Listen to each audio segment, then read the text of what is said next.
Assalamualaikum warahmatullahi wabarakatuh. Alhamdulillahi wassalatu wassalamu ala rasulillahi sallallahu alaihi wasallam. Amma ba'd. Siswa-siswi kelas 12 SMA NU Al-Ma'ruf yang selalu saya rindukan dan yang selalu saya banggakan. Alhamdulillah akhirnya kita bisa bertemu, kita bisa menjumpa walaupun melalui media YouTube. Saya berada di rumah dan kamu juga berada di rumah atau dimanapun kamu berada. Apapun itu, semoga keberkahan dalam pembelajaran selalu tercurah dan ilmu yang kita dapat bermanfaat fid dini wad dunya wal akhirah. Amin amin ya rabbal alamin. Mungkin sudah hampir genap 1 tahun ya kita ketemu lagi. Terakhir kita juga ketemu antara bulan Februari tahun 2020 kemarin, masih ingat, kamu masih kelas 11 dan sekarang sudah kelas 12. Dan sebentar lagi kamu pun akan lulus atau selesai di kelas 12.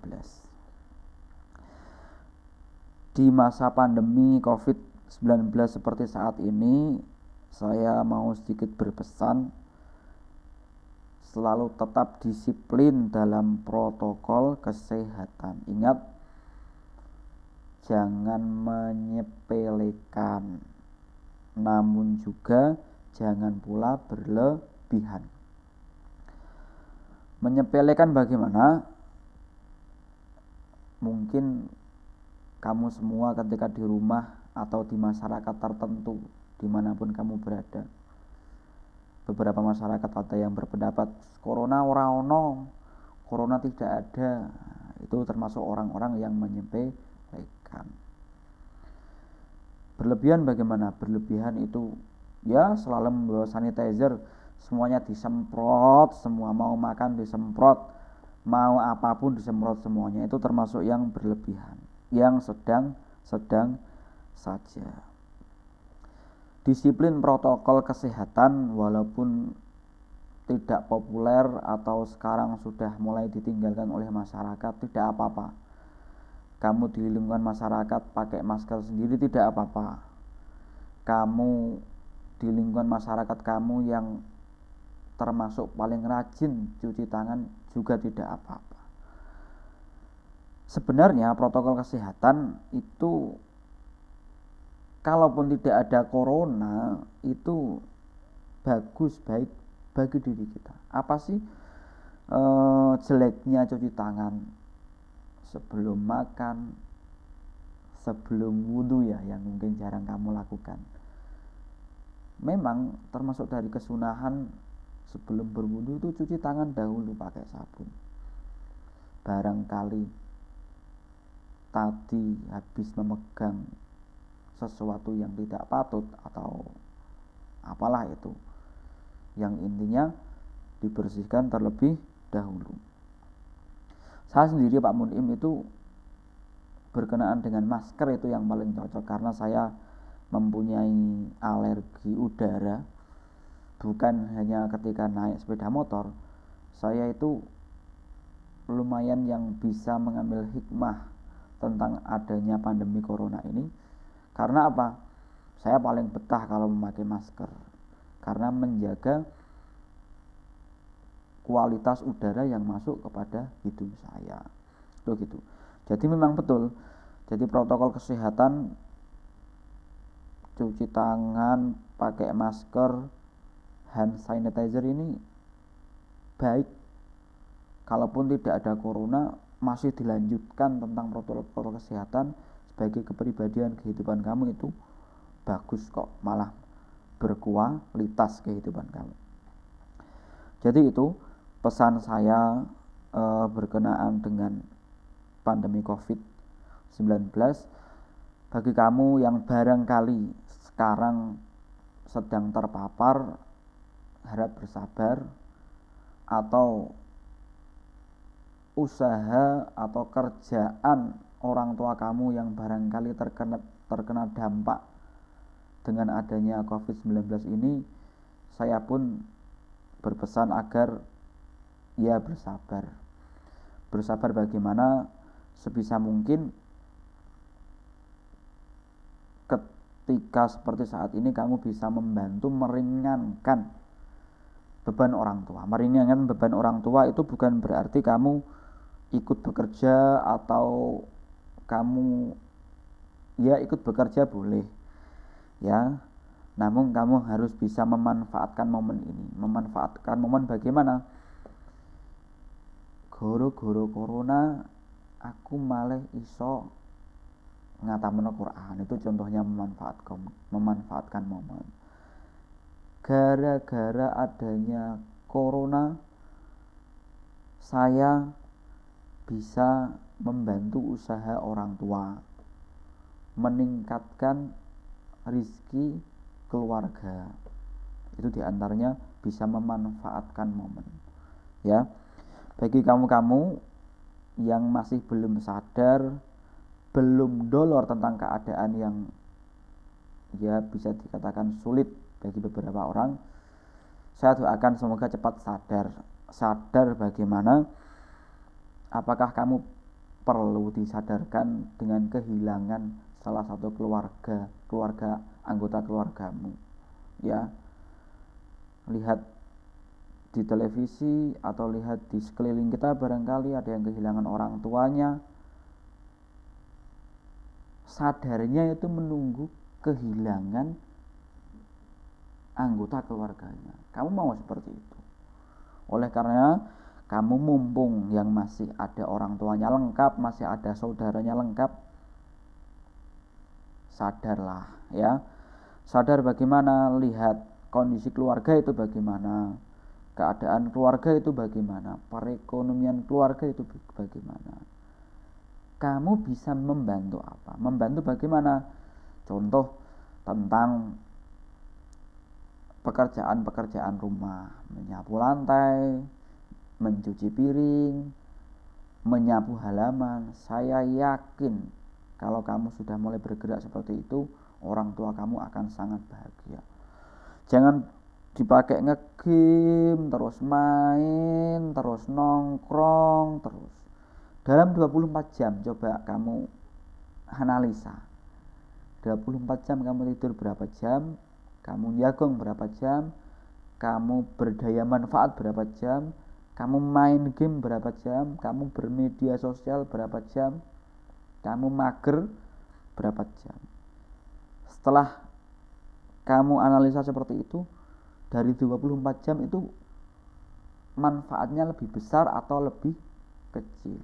Ya, ingat ya, kamu yang masih dijaga orang tua lengkap, keluarga lengkap, jangan menunggu peristiwa yang kurang baik sehingga dapat menyadarkanmu, tapi lebih baik sadar sekarang. Maka demikian, kamu ini sudah semakin dewasa. Kelas 12 itu ialah kelas tertinggi dalam lembaga pendidikan di negara ini. Kelas 12 terus lulus SMA. Selesai. Mau kuliah, mau mondok, itu sudah tidak pendidikan wajib lagi.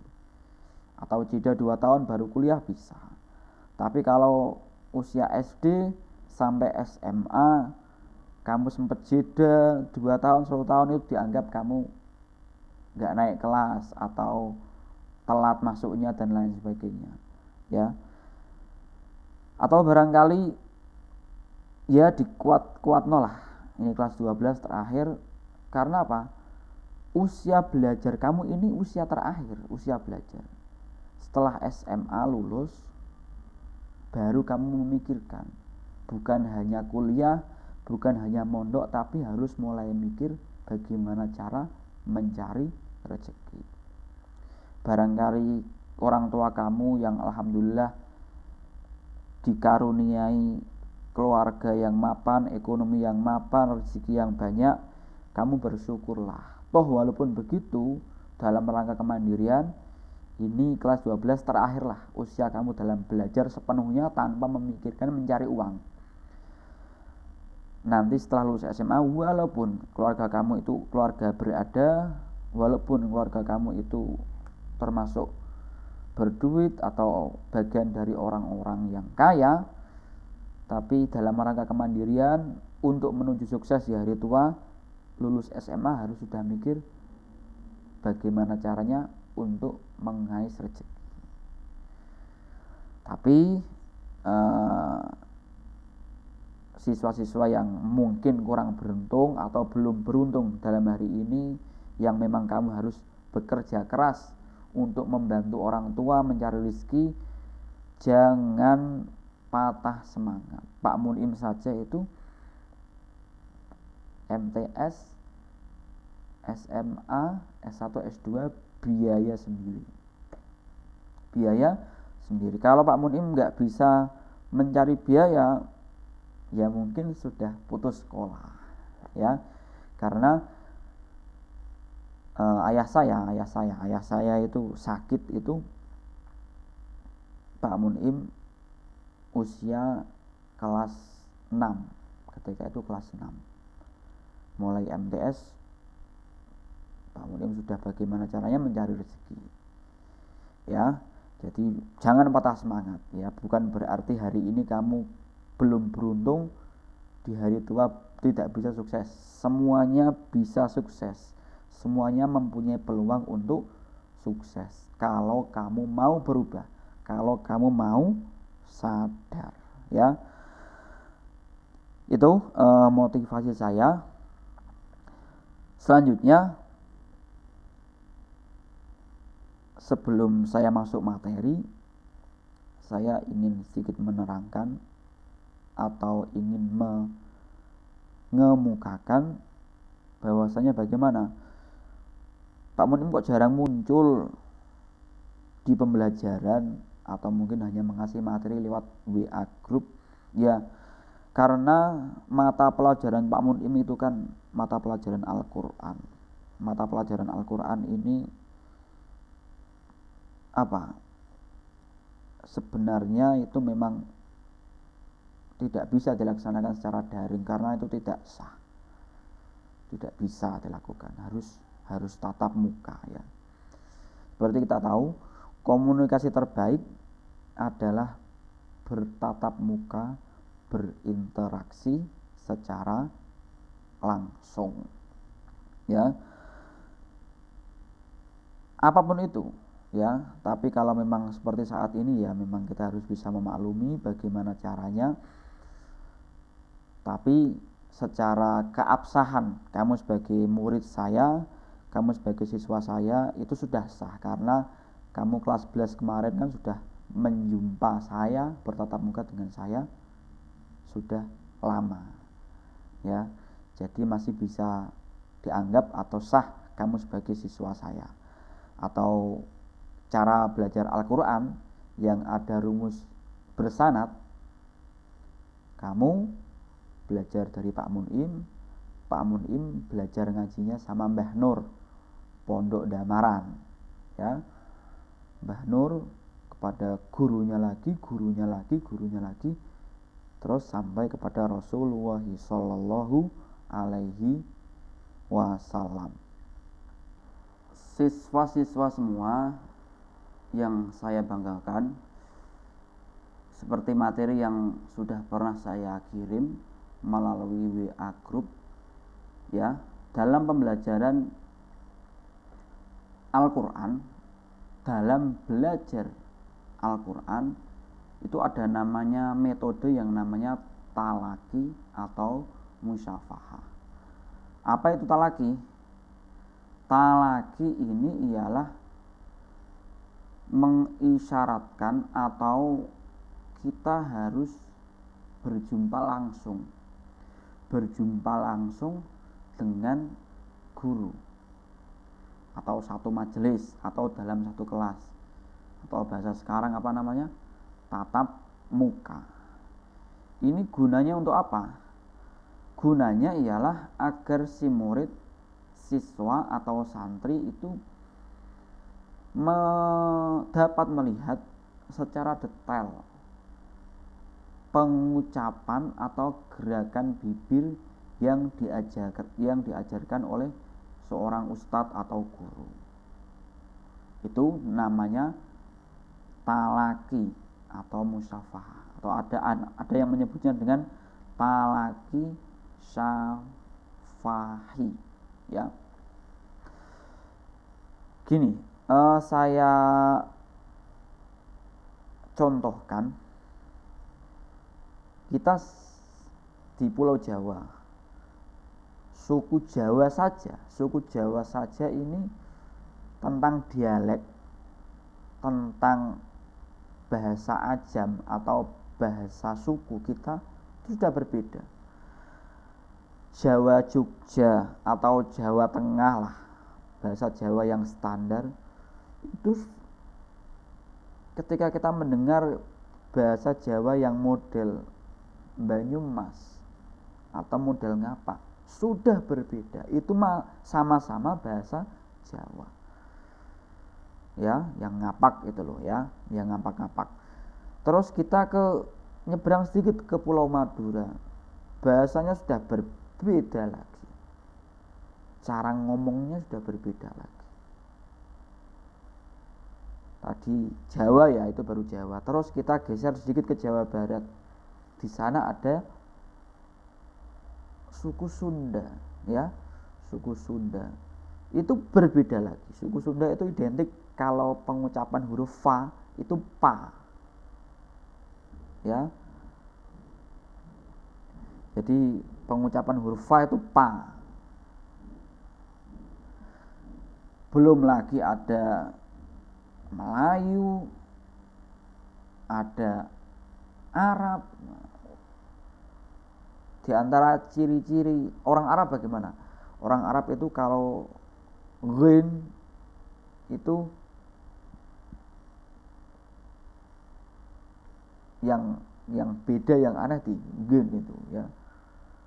Ghairil itu beda. Oleh karenanya beda-beda itu harus mutlak, kudu ketemu, tatap muka.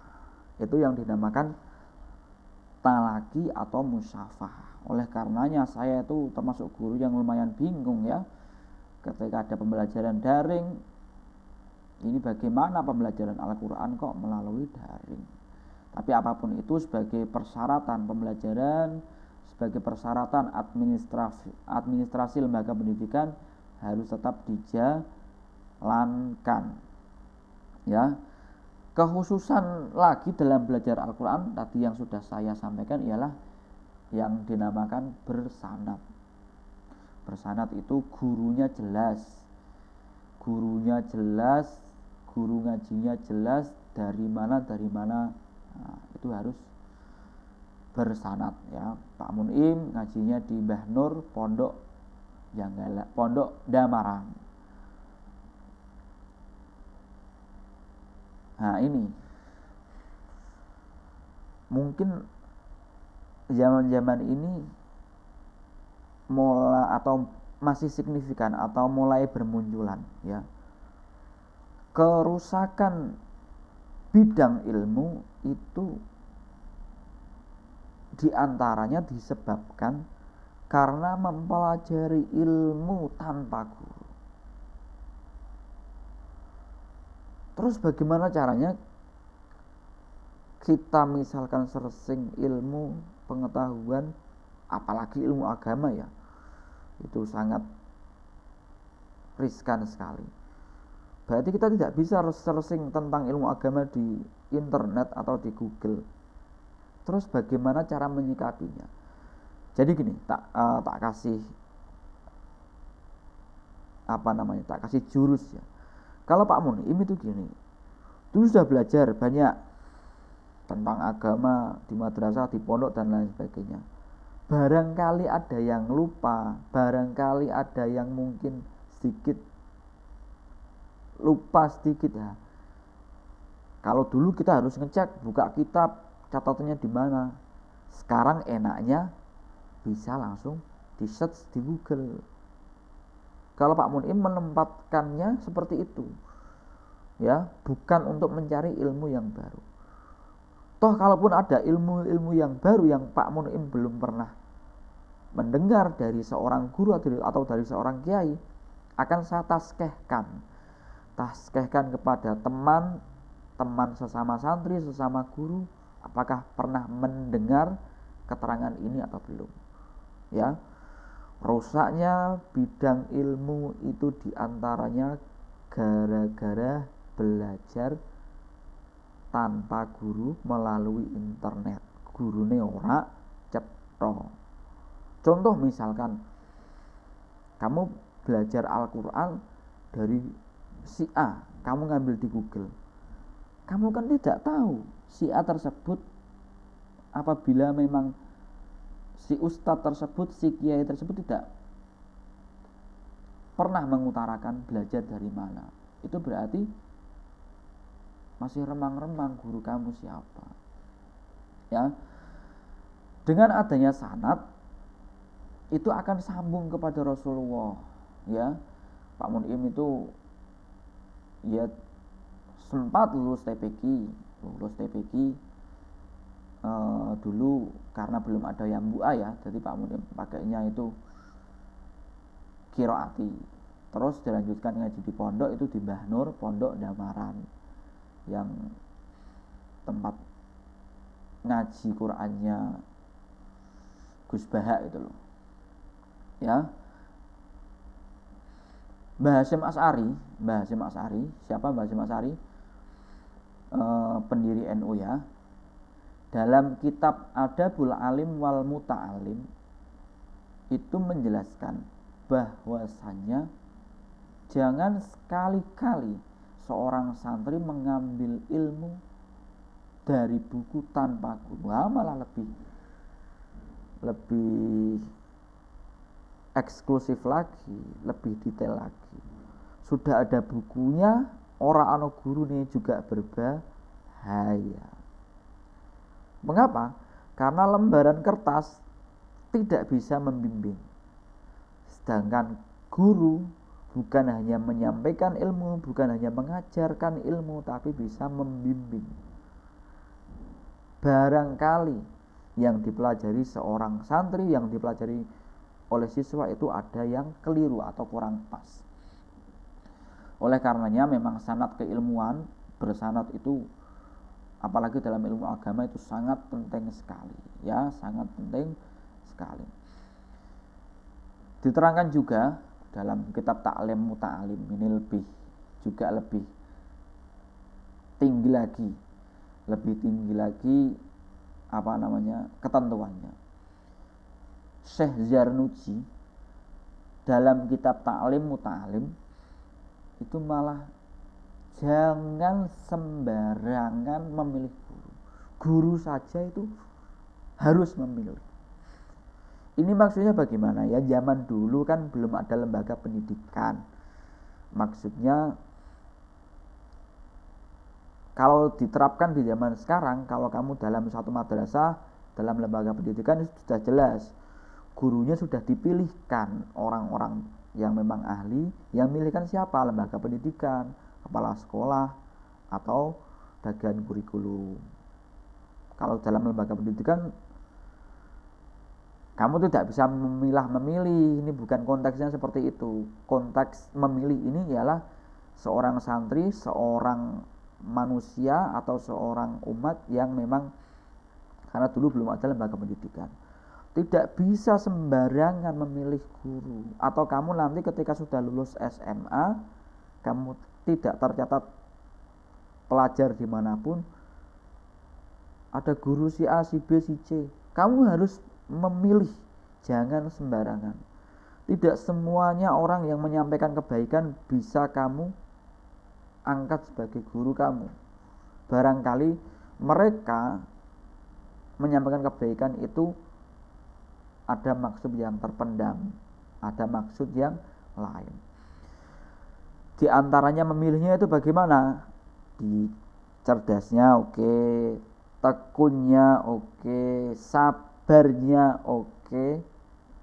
Dan ini ada yang lebih standar yang lebih tinggi lagi apa? Guru itu harus kaya, ngeleh malah ini. Ya, tidak saya terangkan tentang itu.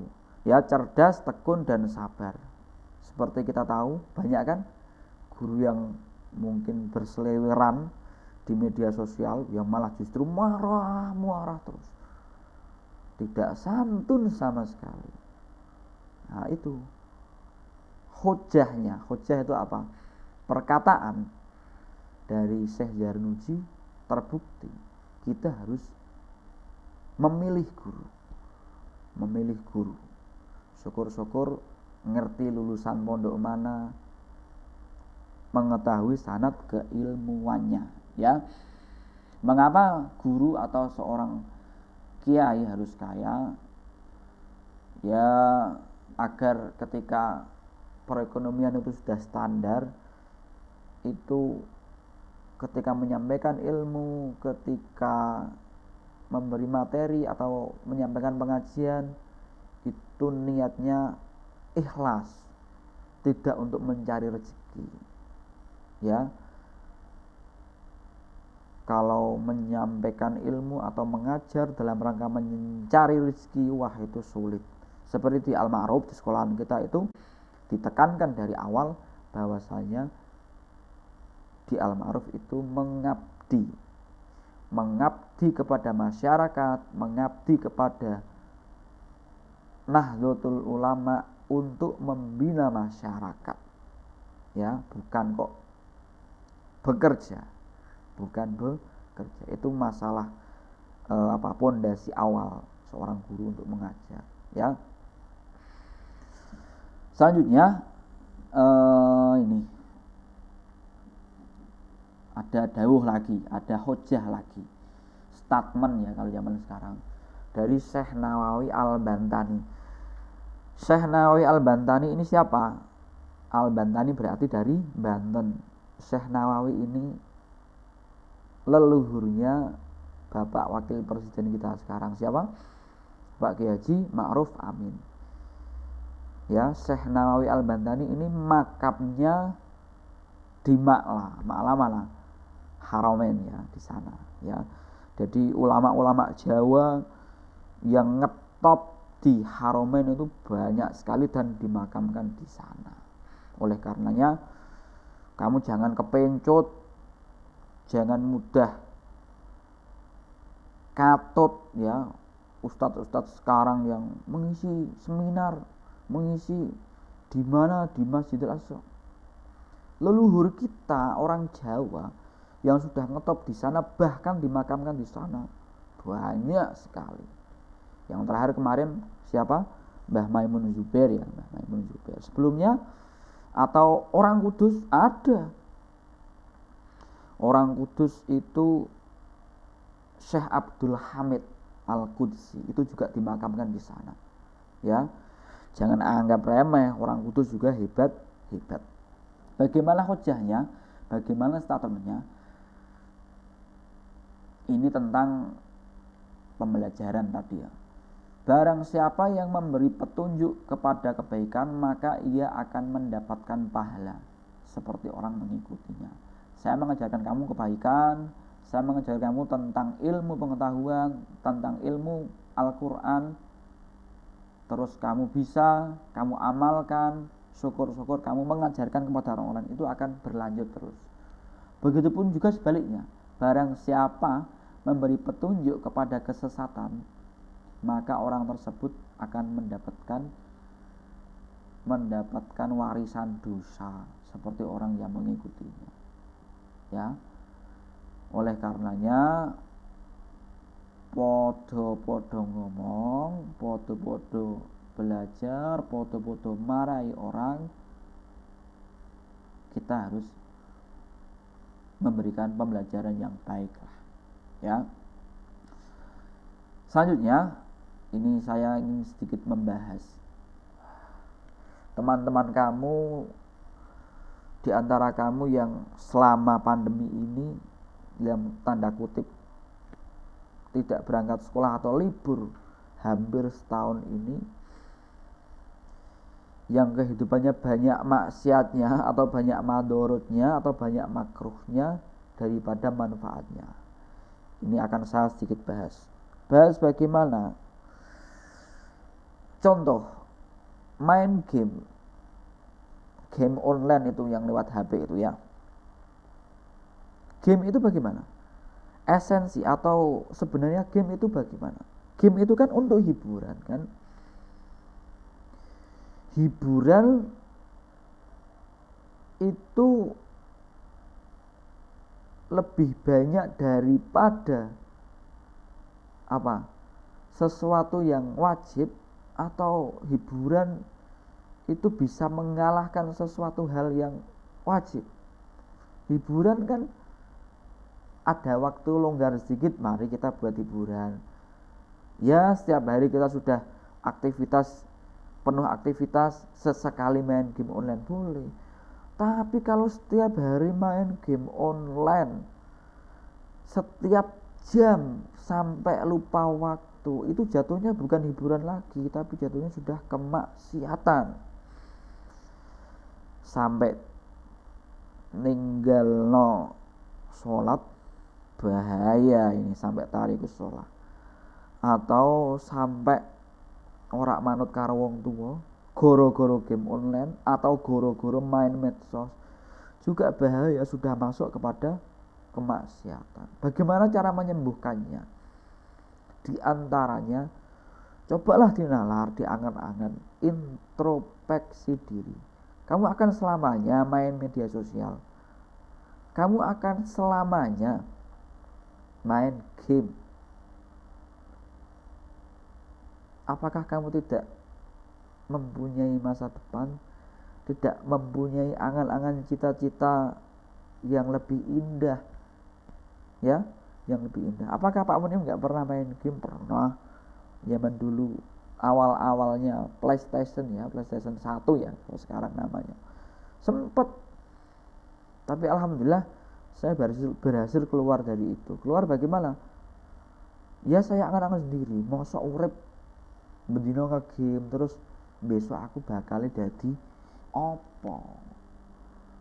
Jadi gitu ya, adik-adik semua yang kamu masih belum sadar, belum dolor, ingat orang tua kamu itu tidak selamanya sehat. Orang tua kamu itu tidak selamanya kuat. Orang tua kamu itu tidak selamanya pengkoh dalam bekerja. Ya, awalilah dari membantu orang tua tadi, menyapu lantai, menyapu halaman, atau yang untuk diri kamu sendiri. Mosok masih ada kamu kelas 12 yang belum mencuci pakaian sendiri? Itu awali, cuci baju satu dulu gak apa-apa, sehari satu. Syukur-syukur kamu sudah mencuci pakaian sendiri, kamu sudah setrika sendiri.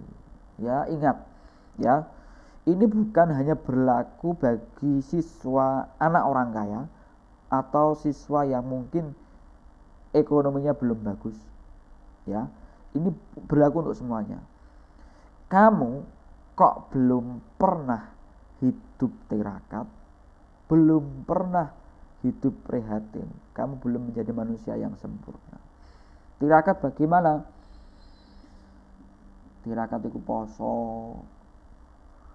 koncone dolan, kue bantu wong tua, itu termasuk tirakat. Banyak teman di sekeliling kamu yang berfoya-foya, kamu hidup hemat. Banyak teman kamu yang hidup boros, kamu harus berusaha menghemat, hidup yang serba mengerem lah. Itu termasuk bagian dari tirakat. Prihatin itu bagaimana? Prihatin itu tidak harus kamu mungkin ditinggal, maaf ya, salah satu dari orang tua kamu meninggal terus prihatin. Bukan hanya seperti itu. Hidup prihatin itu ialah, coba kamu menerapkan rumus. Dalam satu hari saya harus 10.000. Bisa hemat lagi tidak? Nah, prihatin itu bolehlah sekali-kali kita itu makan yang enak, fasilitas yang enak.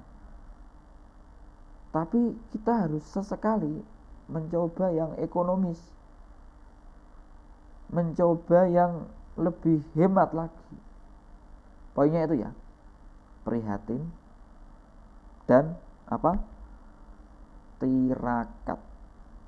Pak Mun punya teman, anak orang kaya, hidup prihatin. Iya, bagaimana cara orang tuanya itu menerapkan hidup prihatin kepada anaknya? Di saat kuliah S1 teman-temannya sudah memakai mobil, walaupun si orang tua tersebut itu sudah bisa membelikan mobil, tapi tidak. Kamu S1 itu kelasnya pakai motor. Kalau sudah punya rezeki, cukup buat beli mobil sendiri, silahkan beli sendiri. SMA itu misal harus naik sepeda, itu prihatin. Prihatin bagaimana? Dalam 1 bulan harus cukup kuota berapa giga? 5 giga atau 7 giga. Bagaimana caranya? Kita manage itu. Saya masih ada daring, masih ada Zoom, masih ada pembelajaran, bagaimana harus bisa mengirit. Jangan los-losan media sosial, main game online, pulsa habis, kuota habis, minta orang tua lagi. Heh mas, heh mbak, ini kehidupan baru lagi rumit, baru serba sulit. Mbok yo yang prihatin sedikit ya. Siswa-siswa kelas 12 yang selalu saya banggakan, cukup sampai di sini perjumpaan kali ini. Semoga kita dapat diperjumpakan lagi. Stay terus di channel ini ya. Oh ya, kamu harus mengisi absen. Mengisi absen bagaimana? Nanti di kolom komentar akan saya sediakan kelas 12 bahasa, saya komen seperti itu. Kamu komennya sesuai kelas kamu. Komen bagaimana? Nama lengkap kamu, kelas kamu, ya. Syukur-syukur nomor absen. Dan saya minta tolong tulis siapa nama guru ngaji kamu. Kalau kamu lulus TPQ mana boleh, atau guru ngaji boleh, atau barangkali yang mengajari kamu itu ialah orang tua kamu, tulis orang tua kamu, tidak apa-apa, sebagai guru kamu ya. Kalau kamu memang belum punya guru ngaji, atau mungkin belum bisa mengaji sama sekali, ingat pesan Pak Munim tadi di awal, bagaimana caranya memanfaatkan momen pandemi ini ya. Segera cari guru ngaji mumpung waktunya longgar, 1 pekan berapa kali pertemuan. Saya doakan nanti kalau ada tatap muka, kamu sudah bisa membaca Al-Quran. Mumpung belum terlambat. Ingat, sekali kamu ini lulus SMA tidak bisa mengaji, kamu setelah ini bisa jadi kuliah, bisa jadi ada yang menikah punya anak. Kamu punya anak, konangan anakmu. Konangan bagaimana? Ternyata ayah saya tidak bisa membaca Al-Quran. Izin toh ya, sangat malu sekali ya. Saya ulangi lagi, kamu harus komen sebagai absen, komen sesuai kelas kamu, terakan nama, nomor absen, dan nama guru ngaji kamu. Saya akan memberikan solusi, bahkan nilai plus bagi yang mau jawab jujur, komen jujur. Jujur bagaimana? Bapak, saya belum bisa mengaji. Minta masukannya atau minta pencerahannya. Malah justru akan saya kasih nilai plus. Ya. Bukan berarti yang sudah bisa ngaji terus saya kasih nilai jelek, udah, tetap nilainya banyak. Ya. Jadi saya sangat menghargai, saya sangat memotivasi bagi siswa-siswa yang belum bisa. Ya. Gitu. Cukup dari saya. Semoga kita diperjumpakan di waktu yang lebih baik lagi, di perjumpaan yang lebih mulia lagi. Rabbi fa'na bi barakatihim wahdinal husna bi hurmatihim wa amisna fi tariqatihim wa mu'afatim minal fitani. Saya mohon dimaafi kalau ada yang kurang berkenan di hati. Saya tetap merindukan kamu dan saya selalu mendoakan kamu. Wallahul musta'an ila tariqil jinan. Wassalamualaikum warahmatullahi wabarakatuh.